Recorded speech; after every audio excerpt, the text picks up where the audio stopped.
की संभाजी महाराज आणि तुळसा या दोघांचं इतिहासाचा कुठलाही आधार नसलेलं तुळसा प्रकरण यात गडकऱ्यांनी रंगवलं. हे घाणेरडं लिखाण म्हणजे औरंगजेबानी शरीराचा जो छल केला त्याही पेक्षा भयंकर शब्दछल हा राम गणेश गडकर यांनी केला. मदिरेचं किंवा मादक द्रव्याचं सेवन करू नये आणि परस्त्रीचं व्यसन करू नये. हे जो राजा 14 वर्षी लिहित असेल त्याच राजाला मदिरा आणि मदिराक्षी यांच्या नादी लागलेला राजा दाखव. राम गणेश गडकऱ्यांच्या ऐवजी एखाद्या मुसलमानानं जर असं लिहिलं असतं काय झालं असतं आज. छत्रपती संभाजी महाराज यांची आज पुण्यतिथी आहे आणि जर बघितलं राष्ट्रवादी काँग्रेसचे आमदार अमोल मिटकरी आपल्यासोबत आहे. त्यांनी गडकरी यांनी लिहिलेल्या छत्रपती संभाजी महाराजांवरती एक पुस्तक लिहिलंय, त्यावरती छत्रपती संभाजी महाराजांचा एक प्रतिकृती पुतळा ठेवलाय. काय कारण नेमकं याचं? राम गणेश गडकऱ्यांसारखं विकृत लिखाण करणारे कलम कसाई संभाजीराजांच्या लातीखाली आहेत हे दाखवतोय मी याच्यामध्ये. लातीखाली. बरं, दुसरा एक मुद्दा, तुम्ही चप्पल का नाही घातली आज? संभाजी महाराजांची प्रतिमा हातात असताना कुठेही तुमच्याकडून माझे व्हिज्युअल असे जाऊ नये की राष्ट्रवादीचे आमदार जोडे घालून अभिवादन करतोय. याची काळजी पण पुरेपूर घेतली गेली पाहिजे, कारण संभाजी महाराजांचं हे पवित्र प्रतिमा माझ्या हातात आहे, त्यामुळे आपण ते पावित्र्य जपलं पाहिजे. बरं, असं करण्याचं कारण काय नेमकं? तुमच्याच काही मागण्या? कारण सरकार तुमचंच आहे, गेल्या 2.5 वर्षात पण सरकार तुमचं होतं, आता नवीन आले. बेसिक उत्तर देऊ तुम्हाला. बेसिक उत्तर आहे का सर्वांनी ऐका. काही दिवसांपूर्वी प्रिंटिंग प्रेसमध्ये मी पुस्तकं घ्यायला गेलो. पुस्तकं घेत असताना प्रिंटिंग प्रेसमध्ये ज्यावेळेस मी विचारलं की संभाजी महाराजांवरची काही पुस्तकं आहेत का, त्यात एका माझ्या तिथल्या सहकाऱ्यांनी सांगितलं का तशी पुस्तकं नाही, पण तसं एक नाटक आहे आणि जे मराठी भाषा दिनाला बऱ्यापैकी विकलं गेलंय. म्हटलं कुठलं पुस्तक आहे, तर म्हणत संपूर्ण गडकरीमध्ये 5वं नाटक आहे राजसन्यास, ते तुम्ही वाचा, त्याच्यामध्ये संभाजी महाराजांच्या बाबतीत खूप साहित्य लिहिलेलं आहे.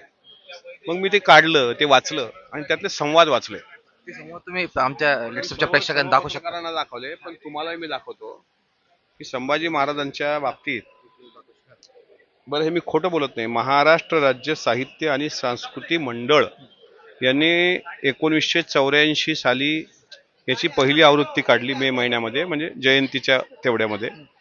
2011 डिसेंबरला दुसरी आवृत्ती आणि कदाचित तिसरी आवृत्ती पण याची येईल, पण ती येऊ नये याकरता मी काहीतरी प्रामाणिक प्रयत्न केला पाहिजे. हे नाटक उघडलं, त्याच्यातला शब्द वादग्रस्त आहे, पण काही शब्द मी अंडरलाईन केलेले आहेत.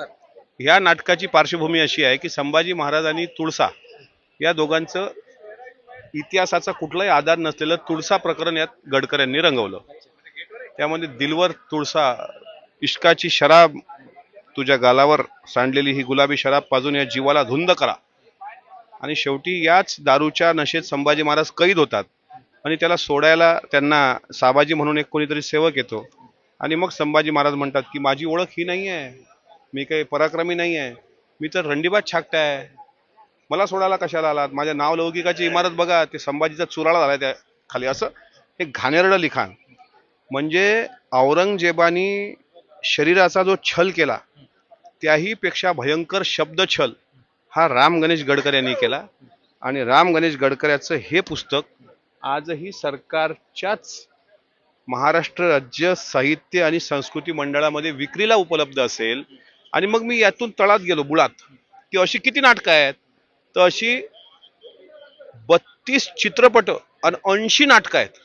ती नाटकं कुठं साहित्यात, आता तुम्ही बेबनशाही मागितलं तर तुम्हाला कुठे भेटेल, प्रणय युवराज भेटेल. तुम्ही युट्यूबला गेले तर रायगडाला जेव्हा जाग येते आजही आहे, थोराताची कमळा आजही आहे, त्याच्यानंतर येथे ओशाळला मृत्यू आजही आहे. हे अशा नाटकांमध्ये संभाजी महाराज फक्त दारू आणि बाई, बाई आणि दारू. आणि ज्या संभाजी राजानं 14 वर्षी बुधभूषण लिहिला आणि त्या बुधभूषण मध्ये लिहिताना ते म्हणतात, संस्कृत मधला ग्रंथ आहे हा राजनीतीवर, प्रत्येक राजकारण्यांनी वाचावा असा, की व्यसनाधीनाना सर्वानुभूपती ही परिवर्जता, हे राजाची लक्षणामधलं आहे. सप्तदोषा सदा राज्ञा हातच्या व्यसनोदया, की राजकारण करणारा असेल किंवा राजा असेल यांनी 7 दोषांपासून दूर राहावं. खोटं बोलू नये, द्यूत क्रीडा खेळू नये म्हणजे जुगार खेळू नये, मादक द्रव्याचं सेवन करू नये, एकट्याने लांब शिकारीला जाऊ नये, मुक्या प्राण्याची नाहक शिकार करू नये, परस्त्रीचं व्यसन करू नये, मनातलं इंगित कुणाला सांगू नये, त्याच्यामध्ये दोन शब्द बघा कसे आहेत की मदिरेचं किंवा मादक द्रव्याचं सेवन करू नये आणि परस्त्रीचं व्यसन करू नये. हे जो राजा 14 वर्षी लिहित असेल त्याच राजाला मदिरा आणि मदिराक्षी यांच्या नादी लागलेला राजा दाखव.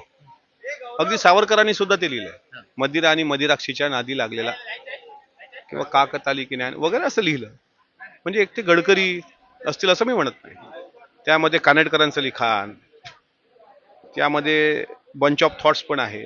तर अशी लिखाणं ज्याच्यामध्ये संभाजी महाराजांबद्दल विकृत लिखाण केलं गेलं ती हटवावी. आता विचार करा, राम गणेश गडकऱ्यांच्या ऐवजी एखाद्या मुसलमानानं जर असं लिहिलं असतं काय झालं असतं आज.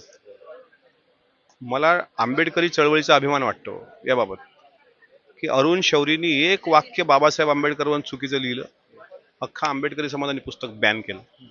तर आपण महाराजांचे मावळे म्हणून घेतो स्वतःला. शिवाजी महाराज की जय म्हटल्याशिवाय आपलं अधिवेशन सुरू होत नाही. शिवाजी महाराजांना हार घातल्याशिवाय आपला दिवस सुरू होत नाही.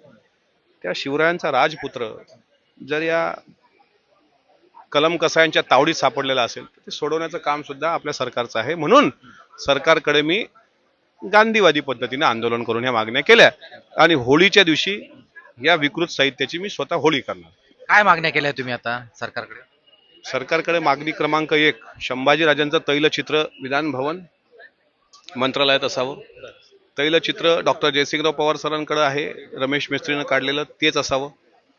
संभाजी महाराजांचा इतिहासात पाठ्यपुस्तकामध्ये 4थीच्या पासून CBSE पर्यंत अंतर्भाव करावा.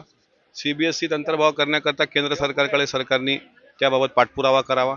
संभाजी महाराजांच्या बलिदान दिनाला दरवर्षी इथं अभिवादन व्हावं आणि संभाजीराजांवरची जी बदनामीकारक पुस्तकं, नाटकं, कथा, कादंबऱ्या आहेत त्यावर बॅन करावा. ह्या माझ्या प्रमुख मागण्या. आणि संभाजी महाराजांची चरित्र साधन समिती सरकारने गठीत करावी. डॉक्टर जयसिंगराव पवार यांच्या अध्यक्षतेखाली ती जर गठीत झाली तर मग सगळा इतिहास समोर येईल की शेवटी फितूर कोण झालं, संभाजी महाराज निर्व्यसनी कसे होते, त्यांनी किती ग्रंथ लिहिले, किती लढाया केल्या, गोव्याचे पोर्तुगीज, जंजिऱ्याचे सिद्धी, दक्षिणेतले मोघल, इंग्रज, डच या सगळ्यांना कसं नामोहरम केलं. अरे औरंगजेब जेवढा इतका तो साम्राज्याचा धनी असलेला औरंगजेब आजच्या दिवसाला त्याला याच्याकरता हे करावं वाटतं का त्याच्या बाबतीत कवी कलशानी ज्यावेळेस म्हटलं की यावन रावण की सभा, म्हणजे कवी कलश काय हा शीघ्र कवी होता. त्यामुळे संभाजीराजांनी त्याला उपमा दिली होती छंदोगामात्य. छंदोगामात्य म्हणजे शीघ्र कवी. ज्यावेळेस वधस्तंभाला ते बांधलेले असतात त्यावेळेस तो काव्य करतो. यावन रावण की सभा शंभू बद्यो बजरंग, लहू लखत सिंदूर सम खूब खेल्यो रंग, राजन तुम हो साच खरे क्या खूब लढे तुम जंग, त्यो तव तुप तेज निहार के तखत त्यजो औरंग. म्हणजे आलमगीर औरंगजेब तुम्हाला पाहून खाली उतरून ईश्वराचे आभार मानतोय. इतका मोठा राजा की ज्यांनी औरंगजेबाला झुकवलं, पोर्तुगीजाला पळवलं, इंग्रजांना नामोहरम केलं. त्या राजाला तुम्ही दारू बादन बाई बाद. दारू पिणारा राजा असता तर पहिल्याच दिवशी तो हा नख काढल्याबरोबरच जीव सोडला असता. 40 दिवस छळ केला ना, विना अन्न पाण्याचं ठेवलं. अशा राजाचा इतिहास यावा पाठ्यपुस्तकात असं वाटतं मला. अमोलजी, मी त्या आता मला अनेक लोक वेडे म्हणतात, माझे अनेक सहकारी, अरे तू पागल आहे, तुला शिवाजी महाराज संभाजी महाराज पेक्षा काही सुचत नाही. अरे हे सांगितलं महाराष्ट्रभर म्हणून मी आमदार झालो इथं. एक्झॅक्ट मला त्याच प्रश्न व्हायचं होतं. राज्यामध्ये आता इतके वर्ष काँग्रेस, राष्ट्रवादी काँग्रेस सरकार होतं, त्यानंतर आता महायुती सरकार आहे. इतका वेळ का लागतोय छत्रपती संभाजी महाराजांचा खरा इतिहास समोर आणण्यासाठी? कारण त्या गोष्टीला कोणी गांभीर्यानं कदाचित घेतलं नसावं किंवा तो बहुजनांचा राजा म्हणून त्याला बाजूला साईडलाईन केलं जात आहे का सत्ताधाऱ्यांकडनं? सत्ताधाऱ्यांकडनं साईडलाईन कुठेही केलं जात नाही. आणि प्रश्न हा बहुजन, ब्राह्मण, मराठा हा वादच नाही आहे. प्रश्न असा आहे की संभाजी महाराज हे सर्वांचं दैवत आहेत. जर तुम्ही कनोजी ब्राह्मणच होता ना हा कवी कलश, संभाजी महाराज सर्वांचं दैवत आहे. त्याच्यामुळे इथे काही आता राम गणेश गडकऱ्यांचं समर्थन करणारे त्यांच्या बुद्धीत शेणकिडे आहेत, त्याच्यामुळे त्याचं समर्थन करतात. अरे आम्ही कशाला समर्थन करणार? त्याच्यामुळे इथे वाद तो नाही आहे. संभाजी महाराजांना न्याय भेटावा, इतके वर्ष नाही भेटला, मान्य करू, दुर्लक्ष झालं असेल. आता 5 वर्ष स्थिर सरकार आहे आणि माझ्या डोक्यात चळवळीचा खिळा आहे आणि मी पाठपुरावा करतो आणि करत राहील.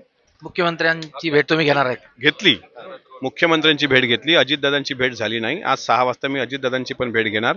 मुख्यमंत्र्यांनी ज्यावेळेस राजसन्यासमधल्या ह्या ओळी वाचल्या, मी मुख्यमंत्र्यांना भेटलो, शिंदे साहेबांना भेटलो, उदय सामंत साहेबांना भेटलो, दादा भुसे साहेबांना भेटलो, सर्वांना भेटलो आणि त्यांनी सर्वांनी याच्यावर आपण ज्या मागण्या मांडू त्या मान्य करण्यासाठी होकार दर्शविलेला आहे. म्हणजे पुढच्या येत्या काही दिवसामध्ये छत्रपती संभाजी महाराजांचा पूर्णकृती पुतळा हा विधान भवनात मंत्रालय परिसरात पाहायला मिळेल का? पुतळ्याचं तर मी सांगू शकत नाही सध्या, कारण अनेक पुतळ्यांवर आता धूळ पडलेली आहे. अनेक पुतळ्यांवर चिमण्या, तिथे कावळे हे तिथं दिसत आहेत.